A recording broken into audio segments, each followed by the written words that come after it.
Hello dear learners, in this lecture we will talk about ionospheric conductivity.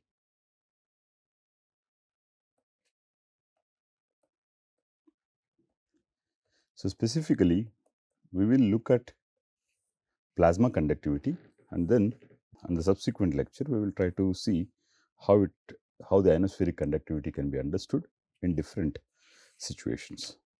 So the system that we are considering for this case is the conductance of let's say current through a homogeneous plasma. Okay, let us consider the ionosphere as homogeneous plasma. Initially we will take a situation in which there is no magnetic field, and we will try to understand how current can pass through the plasma, and if it is, what is the simple relation between the current density and the electric field, which is known to be of this form. So we will try to understand what is sigma, and then we will try to see how the presence of a magnetic field will change this situation or will impose additional properties of conductivity or additional variants of conductivity. Okay.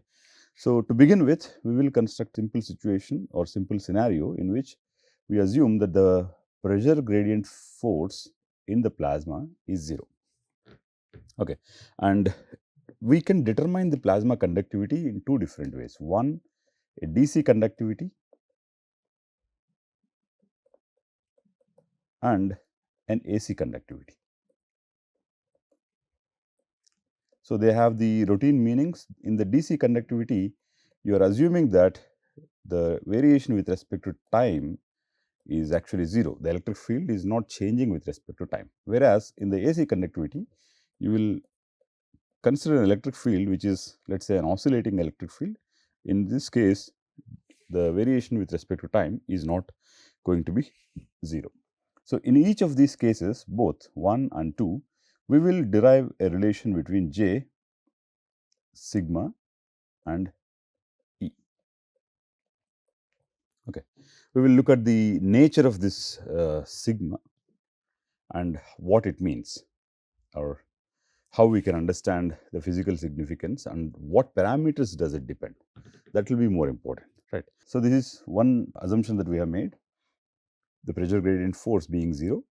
We will first look at DC conductivity, that means time variation is 0, and AC conductivity we will discuss later. In each case we will do this, and then the second assumption that we are going to make is that for convenience we will take that the mass of ions, of course it is very large, it is not an assumption, rather mass of ion being very large. So because of the inertia, we will assume that the ions are at rest. So you are saying that the current that you are talking about is basically constituting the electrons, right? So because the mass of ions being larger, we assume that the ions are at rest and they are not moving, right? So the electrons are constituting this current, and the passage of this electron or the current through the plasma medium is the main topic of discussion for this class. In the presence of an applied electric field, which is of course constant because time variation is not there. So, and we will also assume the electric field. So, the third assumption could be electric field is static and homogeneous. Okay. So, under these three assumptions, we will construct the conductivity of the ionosphere.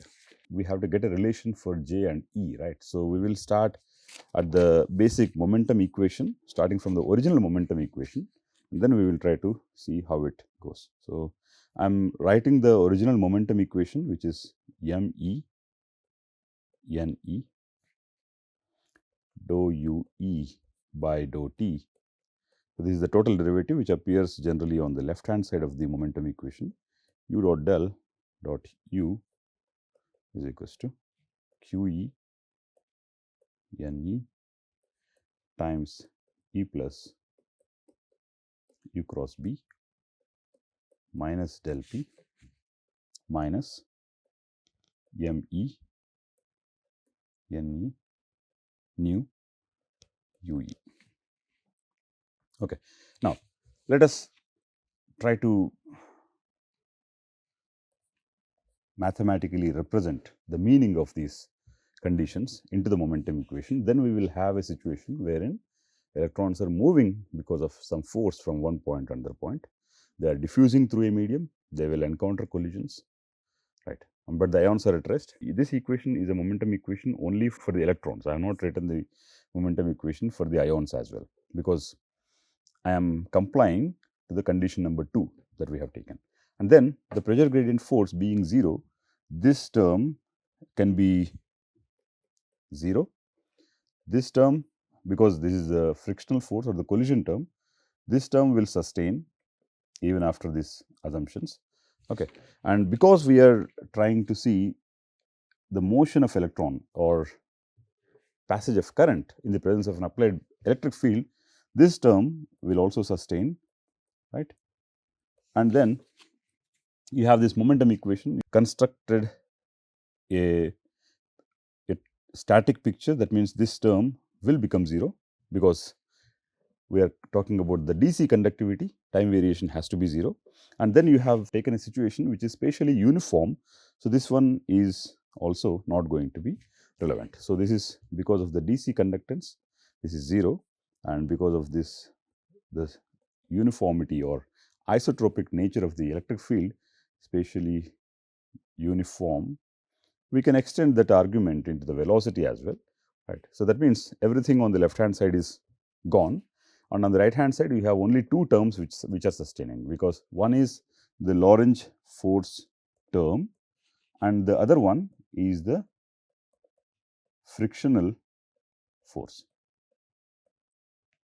Right. Now we will take this equation and try to see how we can get an expression for the conductivity. So we can write mathematically. So this will be equivalent to QE NE times E plus U cross B, U is the velocity, minus ME NE nu UE.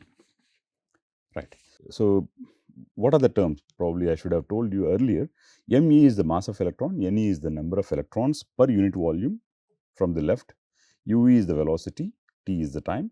What else? E is the electric field, B is the magnetic field, nu is the collisional frequency, right? And del P is the pressure. Right. So this has to be 0. That means if the electrons are moving under the influence of an electric field, and the situation in which this movement is happening, the current is being conducted, if it is the case for an electric field which is static and uniform in nature, the velocity would also be uniform. It will be a steady state, which is maintained by the balance of this Lorentz force and the collisional force. Right. So it's not that the collisional force has been able to limit the current, has been able to limit the velocity of electrons. Right. It is just equal to the force, that is the electric field that is driving, the force that is created by the electric field. Right. Right. So in the case of an isotropic plasma, further we will make one more very important assumption in this case, because when you talk about the ionospheric conductivity, it is impossible to neglect the magnetic field, because the entire ionosphere is in the presence of a global magnetic field, right?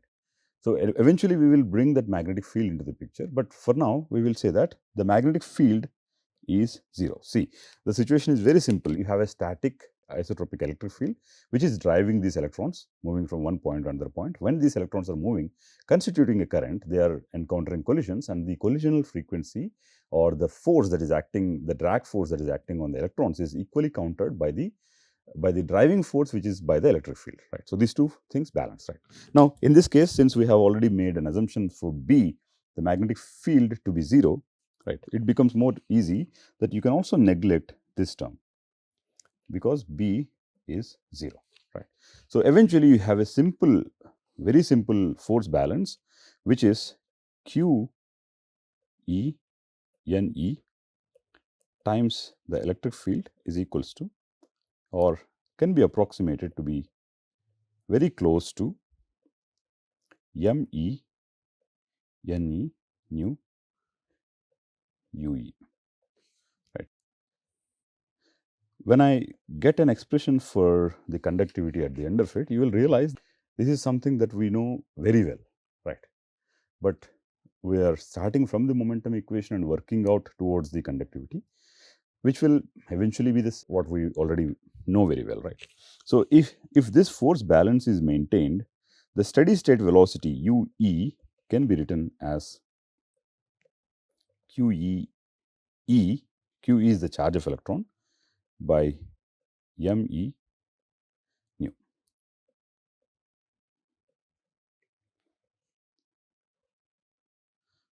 Right. You know velocity. So now you can think of just like we have this simple expression J is equals to N E V D. The current density written in terms of the drift velocity. Right. So we can think of that the electric current density associated with the motion of the electron fluid. I am talking about electron fluid. Okay. Right. So J is equals to QE NE UE, which will give me, substituting what I know for UE because that's what we did, right? So let us say we call this, it's better to start from the momentum equation. We call this as 1, this is 2, and this is 3.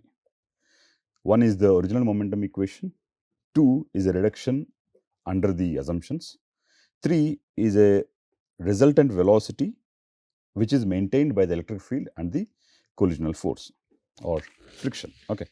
So substituting from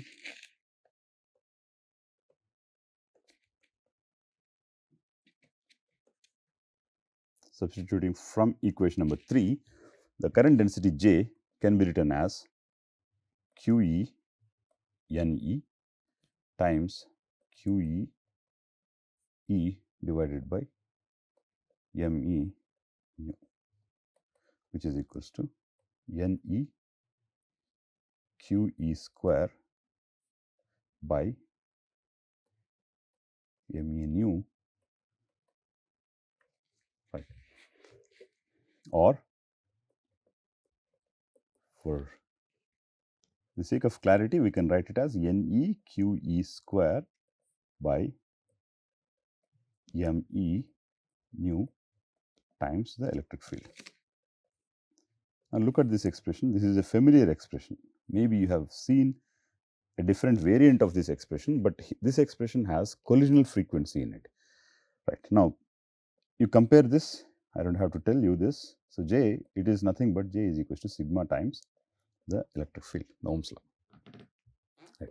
Here, this one, whatever that is, multiplying the electric field is called as the sigma DC, which is the DC conductivity, which is NE QE square divided by ME. We know what each variable or constant represents, right? So this is the DC conductivity. So DC conductivity in the absence of a magnetic field. Okay. Let us say we call this expression as 4 and this equation as equation number 5. Okay. So just looking back, we have a simple mathematical conditions which are imposed into the momentum equation.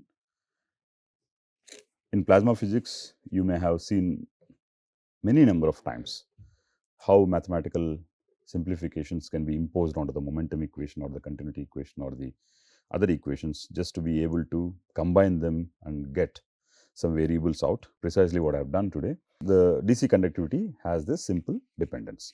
So it depends on, let us look at it, it depends on the number of particles, number of electrons per unit volume, of course charge, which is 1.6 10 to the power of minus 18 coulombs, and the mass of electron and the collisional frequency. So you can see that the conductivity will be larger if the collisional frequency is smaller. So if there are minimum number of collisions, the conductivity will be larger. Against and one more variable, the conductivity will be larger when the number of electrons are larger. So this is straightforward consequence of this expression. There is nothing new in this, right? So let us look at one more physical parameters which is a characteristic of this movement or the drift. We define what is called as the electron mobility. Mobility can be defined as the drift velocity per unit electric field. Okay. I say that the velocity by the electric field. Okay. So, we will write it as QE E divided by ME nu divided by electric field, which is QE by ME nu. So, the mobility of electron is charge divided by mass times the collisional frequency. Again, the collisional frequency sneaks into this expression, telling you that if the collisional frequency is more, if there are more number of collisions, then the mobility would be less, right. So,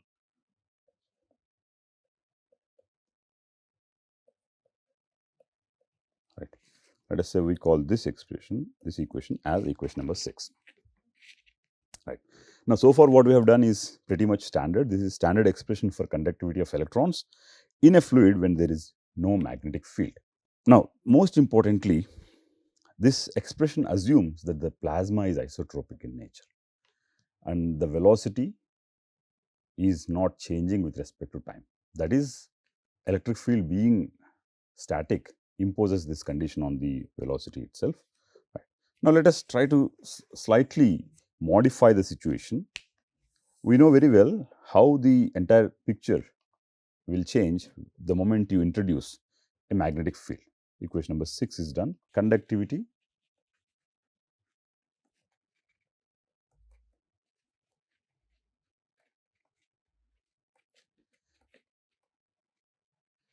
in the presence of a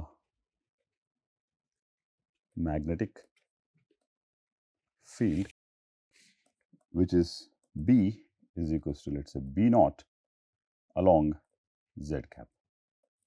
So, you have a magnetic field which is aligned, which is directed in the z direction with a magnitude B naught. Okay. Now, what do we expect to change? Most of the equation that we started with, the momentum equation, pretty much has the provision to include the magnetic field. For our discussions, we simply remove that dependence. Now, we will have to work out from the beginning. Again, just by including the magnetic field, electric field is still time independent. So, we do not have to worry about the left hand side term, but we will get an additional term on the right hand side. So, this is the generalized Ohm's law. Okay. It will be helpful if you are reading the notes, if I have everything on the slide. So, we define a coordinate system such that z axis is along the magnetic field. Right. So, in that case, because of the magnetic field, rather than doing this again and working out, I will take those equations where the magnetic field's presence can be directly substituted, or I am going to slightly modify equation number 2, then equation number 4. Okay. So, the current density J can be written as, of course, you have sigma dc because of the static electric field as it is, plus an additional component which is because of the magnetic field. So, this is sigma dc B naught divided by QE NE times J cross cap. Okay. So, conductivity in the presence of a magnetic field. Now, we have a coordinate system in which the magnetic field is aligned along the z axis. Now, we will start from the momentum equation again, and the balance is still the same between this one. Yeah, this is the balance that I am talking about. Okay. So, which is the Lorentz force equal to the collisional term, right. But we have an additional magnetic field. So, which is QE NE times E plus U cross B will be approximately equal to ME NE, the collisional frequency, times U. Let's say UE. Okay. So, since we know that J is equals to QE NE UE, so you have a curl between the velocity and magnetic field. Okay, so that means you have to get this velocity out from this expression, and with the help of the earlier derivation, you can simply write, which is NE QE square divided by ME nu times E plus UE cross B naught. Here we know that this is the DC conductivity, so we can write J is equals to sigma DC times the electric field plus sigma DC B naught divided by QE NE times J cross, I could have B naught, so which will be sigma DC times the electric field plus sigma DC B naught divided by QE NE times J cross Z cap. This is the current density. Now, J is a vector and Z cap is the unit vector along the Z direction. So, you can find out the curl I bar, J bar, K bar. You have Jx, Jy, Jz, 0, 0, B naught. Okay, so this is I times Jy B naught minus 0 minus J cap times Jx B0 minus 0 plus K cap times 0. So, these two terms will come here. So, we can write the current density J as sigma DC times the electric field plus sigma DC B naught divided by QE NE times X cap, I am calling I cap as X cap, minus Y cap Jx. Okay. Now, the conductivity is not just a single value, rather it is going to have all the three different components. We can write this J in terms of Jx, Jy, Jz, and write E as Ex, Ey, and Ez. We already know the B being only B naught times Z cap. Only one component is there, right? So, which is again in terms of the curl, it is resolved right now. So, the curl of J and the magnetic field, because something has to be perpendicular to both the current density and the magnetic field. So, that is why we have these components, right. So, the point is you can resolve this single equation. Let us say we call this equation as equation number. Yeah, this is also an important equation. This is where you have started, right. This is 7 and this is equation number 8. So, the point is you can resolve equation number 8 into 3 equations, one for Jx, one for Jy, one for Jz. And in doing so, you will have the electric field appearing in each of the equations, and the magnetic field will not appear in one of the equations because this component has become 0, right. So, curl will not have any component. That means curl will not have any component along the direction of the magnetic field itself, right? So that means that BZ or along the Z direction will not have anything, right? So we can resolve this into three different equations. I'll write down those three equations, which are Jx is equals to sigma dc Ex plus, which are sigma dc Ex plus omega Ce divided by nu times Jy, and Jy is equals to sigma dc times Ey minus omega Ce divided by nu Jx, and Jz is equals to sigma dc times Ex. Okay. So now we have these three equations, which are nothing but the component equations of the current density Jx, Jy, and Jz. Okay. Omega Ce is basically Qb by m. So the magnetic field that is appearing here, the strength of the magnetic field appearing here, is actually now present in this term, right?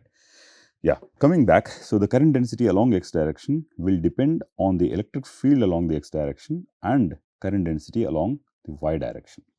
Of course, it does depend on the magnetic field, but since you have taken the magnetic field along one direction, so you take this x, y, z, you take this to be b naught z cap, okay, and you now define Ex, Ey, Ez. So you have sigma dc, which is just the dc conductivity. DC conductivity is only valid when there is no magnetic field and the electric field is static. It is just a number, right? And now we have the conductivity, which is no longer just a number. It depends on the direction. So we have Ex, Ey, and Ez. So this is basically our discussion is leading towards the derivation of conductivity tensor. So for those of you who have studied some mathematical physics or undergraduate level mathematics, you may be familiar with what is a tensor. Just try to read what is a scalar and what is a vector, and both of them form a subset or subsets of a larger class of mathematical variables or quantities, physical quantities, which are called as tensors, right? So you have this geometry in which magnetic field is along z, Ex, Ey, and Ez are there. So now you have sigma dc. If you are able to write Jx only as a function of Ex alone, then probably whatever that multiplies this is going to be your conductivity. In order to proceed further, what we may have to do is, you look at this Jx, it has a function Jy. So you can use Jy into this expression or eliminate Jy from equation number, this is, let us maintain, this is 9a, 9b, and 9c. Okay. So in the next lecture, we will try to decouple these equations and write expressions for Jx which will not have the term Jy, or Jy which will not have the term Jx, right? You see this? This dependence is what I am talking about. Jx having Jy, Jy having Jx. Jz, of course, has nothing but the DC conductivity and no role of magnetic field, right? So we will try to decouple these equations and obtain the conductivity tensor in the next class. So ionospheric conductivity is a very important topic in the solar terrestrial physics. It governs so many things in the upper atmosphere, depending on how the conductivity is varying or depending on which factors can influence the conductivity. We discuss a lot of interesting physics. So that's why it's very important that you follow the flow of this simple mathematical derivation, and I would suggest that you work out this sequence by yourself just to be sure that how you can derive the conductivity tensor. So, in the next class, we will try to decouple this and get the conductivity tensor.